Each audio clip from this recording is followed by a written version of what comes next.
Mayor ഇതുപോലെ തന്നെ അധികാര ദുർവിനിയോഗം ചെയ്തതിൽ നിരവധി തവണ കുപ്രസിദ്ധി ആർജിച്ച ഒരു മേയറാണ്. അവർ ഇതിനു മുമ്പും ഇതുപോലെ ധാർഷ്ട്യത്തിൻ്റെ അഹങ്കാരത്തിൻ്റെ മത്തുപിടിച്ച് ചെയ്തു കൂട്ടുന്നത് എന്താണെന്ന് പോലും തിരിച്ചറിയാതെ സാധാരണക്കാരൻ്റെ നെഞ്ചത്ത് കുതിര കയറുന്നത് ഇതാദ്യമായിട്ടല്ല എന്നുള്ളത് നമുക്കെല്ലാവർക്കും അറിയാം. നമുക്കറിയാം ഇവിടെ ഒരു ബസ് ഡ്രൈവറിന്റെ ഭാഗത്ത് നിന്ന് തെറ്റുണ്ടായിട്ടുണ്ടെങ്കിൽ ആ തെറ്റിനെ എങ്ങനെയാണ് ചോദ്യം ചെയ്യേണ്ടത് എന്ന് പോലും അറിയാത്തൊരു മേയറാണ് ഈ നാട് ഭരിക്കുന്നത് എന്നുള്ളതാണ് ഏറ്റവും വലിയ അപമാനം. അങ്ങനെ ഒരു ഡ്രൈവർ തെറ്റ് ചെയ്തിട്ടുണ്ടെങ്കിൽ അതിന് നിയമപരമായിട്ട് അതല്ലെങ്കിൽ അതിന്റെ മാർഗം എന്താണെന്ന് മാർഗദണ്ഡം അനുസരിച്ചുകൊണ്ട് ആ തെറ്റിനെ ചോദ്യം ചെയ്യണമെന്നുള്ളതിൽ ഒരു തർക്കവുമില്ല. പക്ഷേ ഇവിടെ എന്താണ് ചെയ്തത്? തന്റെ വണ്ടി ഓവർടേക്ക് ചെയ്തു എന്ന് പറഞ്ഞതുകൊണ്ട് അതല്ലെങ്കിൽ തന്റെ ഈഗോ ഹർട്ടായതിന്റെ പേരിൽ ആ ബസ്സിനെയും ബസ് ഡ്രൈവറെയും തടഞ്ഞു നിർത്തിക്കൊണ്ട് ആ യാത്ര ബസ്സിനകത്ത് ഏറ്റവും അത്യാവശ്യമായി സഞ്ചരിക്കുന്ന ആളുകളായിരിക്കുമല്ലോ അവരെ പോലും ഇറക്കി വിട്ടുകൊണ്ട് ധാർഷ്ട്യത്തിന്റെയും അഹങ്കാരത്തിന്റെയും രൂപത്തിലൂടെ ഒരു മേയറും MLA-യും കടന്നു പോകുന്നതാണ് നമുക്ക് കാണാൻ കഴിയുന്നത്. എന്റെ പ്രധാനപ്പെട്ട ചോദ്യം ഇതാണ്: എങ്ങനെയാണ് ഒരു മേയർക്ക് ബസ് തടയാനുള്ള അധികാരം നൽകുന്നത്? ബസ് തടയേണ്ടത് ആരാണ് എന്നുള്ളത് നമ്മുടെ നിയമങ്ങളിലെല്ലാം കൃത്യമായി പറയുന്നുണ്ട്. അങ്ങനെ കുറ്റം ചെയ്തവരെ ആ നടപടി സ്വീകരിക്കേണ്ടത് ആരാണ് എന്നുള്ളതെല്ലാം നമ്മുടെ നിയമത്തിൽ കൃത്യമായി പറയുന്നുണ്ട്. ഇവിടെ മേയർ വണ്ടി തടയുന്നു, മേയറിന്റെ ഭർത്താവ് വണ്ടിക്കകത്ത് കയറി യാത്രക്കാരെ ഇറക്കി വിടുന്നു. അപ്പോൾ നിയമവിരുദ്ധമായ പ്രവർത്തനങ്ങൾ നിയമത്തെ പോലും കയ്യിലെടുത്തുകൊണ്ടൊരു മേയർ മുമ്പോട്ട് പോവുകയാണ് എന്നുള്ളതാണ് നമുക്ക് കാണാൻ കഴിയുന്നത്. അങ്ങനെ മേയർ മുമ്പോട്ട് പോകുമ്പോൾ നമുക്കറിയാം സോഷ്യൽ മീഡിയയിൽ അടക്കമുള്ള എല്ലാ മാധ്യമങ്ങളിലൂടെയും നമ്മൾ കണ്ടതാണ് മേയർ ചോദ്യം ചെയ്യുന്നത്. ആ ഡ്രൈവറിന്റെ മുഖത്ത് നോക്കി ഇത് ആരുടെയെങ്കിലും തന്തയുടെ വകയാണോ എന്ന് ചോദിക്കുന്നത് ഉൾപ്പെടെ, വണ്ടിയുടെ കുറുകെ ബസ് ഇടുന്നത് ഉൾപ്പെടെയുള്ള നിരവധി ചിത്രങ്ങളും വീഡിയോകളും നമ്മൾ എല്ലാവരും കണ്ടതാണ്. ഇവിടെ ഏറ്റവും പ്രധാനപ്പെട്ടതായിട്ടുള്ള ചോദ്യങ്ങൾ ഇതാണ്: മേയർ ആ ഡ്രൈവർക്കെതിരെ മുന്നോട്ട് വെച്ച ഒരു ആരോപണത്തിന് പോലും ഇതുവരെ തെളിവുകൾ ഉണ്ടായിട്ടില്ല. പക്ഷേ മേയർ നിരസിച്ച അല്ലെങ്കിൽ മേയർ നിരാകരിച്ച എല്ലാ കാര്യങ്ങളും വീഡിയോ ഉൾപ്പെടെ തെളിവ് സഹിതം മുമ്പോട്ട് വന്നിട്ടുണ്ട്.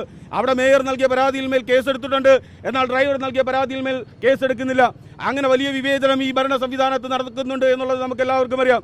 ഇവിടെ ഏറ്റവും അപകടം എന്ന് പറയുന്നത് ആ മേയർ തന്റെ സമൂഹത്തിന് അല്ലെങ്കിൽ തന്റെ സ്ത്രീപക്ഷത്തിൽ നിന്ന് പിന്തുണ കിട്ടുന്നതിന് വേണ്ടി, സമൂഹത്തിൽ നിന്ന് പിന്തുണ കിട്ടുന്നതിന് വേണ്ടി നിരപരാധിയായ ഒരു ചെറുപ്പക്കാരന്റെ മേൽ ചെളിവാരി എറിഞ്ഞുകൊണ്ട് ഇല്ലാത്ത കുറ്റം ചാർത്തിക്കൊണ്ട് മുമ്പോട്ട് പോകുന്ന നമ്മളെല്ലാവരും കണ്ടു. നമുക്കറിയാം സ്ത്രീകളെ അല്ലെങ്കിൽ ലൈംഗികമായ അധിക്ഷേപം നടത്തിയെന്ന ഏറ്റവും കുറ്റകരമായിട്ടുള്ള ഏറ്റവും വലിയ അപരാധം ഒരു ചെറുപ്പക്കാരന്റെ മേൽ തള്ളിവിട്ടുകൊണ്ട് ഒരു മേയർ തന്നെ ഇതുപോലെ നിയമത്തെ ദുരുപയോഗം ചെയ്യുന്നതാണ് നമുക്ക് എല്ലാവർക്കും കാണാൻ കഴിയുന്നത്. നമുക്കറിയാം കേരളവും ഇന്ത്യയും, കേരളത്തിലെ സ്ത്രീകൾക്ക് ഇന്ത്യയിലെ സ്ത്രീകൾക്കും ഏറ്റവും ശക്തമായ നിയമപരിരക്ഷ നൽകുന്നത് നമുക്കെല്ലാവർക്കും അറിയാം. ആ നിയമപരിരക്ഷയെ ഒരു മേയർ തന്നെ ആ പരിരക്ഷയെ ദുരുപയോഗം ചെയ്യുന്നതാണ് നമുക്ക് എല്ലാവർക്കും കാണാൻ കഴിയുന്നത്. ഒരു മേയർ ഉത്തരവാദിത്തത്തോടു കൂടി മാതൃകാപരമായിട്ട് പെരുമാറേണ്ട രീതിയാണോ? ഒരു ചെറുപ്പക്കാരൻ തന്നെ മേൽ ചോദ്യം ചോദിച്ചപ്പോൾ ആ ചെറുപ്പക്കാരനെ പ്രതിരോധത്തിലാക്കുന്നതിന് വേണ്ടി തന്റെ പ്രജയ്ക്കെതിരെ പോലും കള്ളക്കേസെടുക്കാൻ കള്ളം പറഞ്ഞുകൊണ്ട് അവൻ ലൈംഗികമായി ആംഗ്യം കാണിച്ചു എന്ന് തെറ്റായ ഇല്ലാത്ത നുണ പറഞ്ഞുകൊണ്ട് സമൂഹത്തിന്റെ ഇടയിൽ നിന്ന് പിന്തുണ കിട്ടുന്നതിന് വേണ്ടി മാത്രം അത്തരമൊരു കള്ളത്തരം പറയുന്ന ഒരു മേയറായി തിരുവനന്തപുരത്തിന്റെ മേയർ മാറിക്കൊണ്ടിരിക്കുകയാണ്. നേരത്തെ മുദ്രാവാക്യത്തിൽ പറഞ്ഞതുപോലെ നിരവധിയായിട്ടുള്ള റോഡ് ഷോകൾ നമ്മൾ തിരഞ്ഞെടുപ്പ് കാലത്ത് കണ്ടിട്ടുണ്ട്. പക്ഷേ ഇത്തരമൊരു റോഡ് ഷോ, ആളുകളെ, യാത്രക്കാരെ, ബസ്സിൽ പോകുന്ന യാത്രക്കാരെ തെരുവിൽ തടഞ്ഞ് റോഡിൽ നടത്തുന്ന ഷോ, അതൊരിക്കലും യൂത്ത് കോൺഗ്രസ് അംഗീകരിക്കില്ല എന്ന് ഈ സമയത്ത് പറയാൻ ആഗ്രഹിക്കുന്നു. മേയറിന്റെ ഭർത്താവിന്റെയും റോഡ് ഷോ ഇനി തിരുവനന്തപുരത്തിന്റെ മണ്ണിലെടുത്താൽ അതേ ശക്തമായ രീതിയിൽ പ്രതികരണം ഉണ്ടാകുമെന്നുള്ളതിൽ ഒരു തർക്കവുമില്ല. ഞാൻ നേരത്തെ പറഞ്ഞതുപോലെ ഇവിടുത്തെ നിയമ സംവിധാനം CPM പാർട്ടിയുടെ മുന്നിൽ മുട്ടുകുത്തി നിൽക്കുകയാണ്. ആ ചെറുപ്പക്കാരൻ നൽകിയ പരാതിയിന്മേൽ ഒരു നടപടി പോലും സ്വീകരിക്കുന്നില്ല.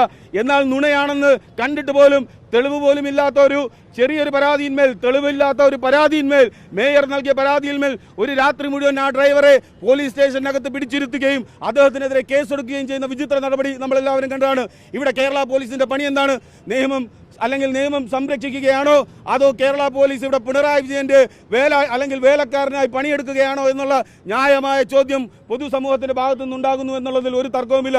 അതിശക്തമായ സമരവുമായി ആ ചെറുപ്പക്കാരൻ നൽകിയ പരാതിയിൽ ശക്തമായ നിയമ നടപടി സ്വീകരിക്കണമെന്നുള്ള ഏറ്റവും വിനീതമായ അഭ്യർത്ഥനയാണ് യൂത്ത് കോൺഗ്രസിന് ഇവിടെ മുന്നോട്ട് വയ്ക്കാനുള്ളത്.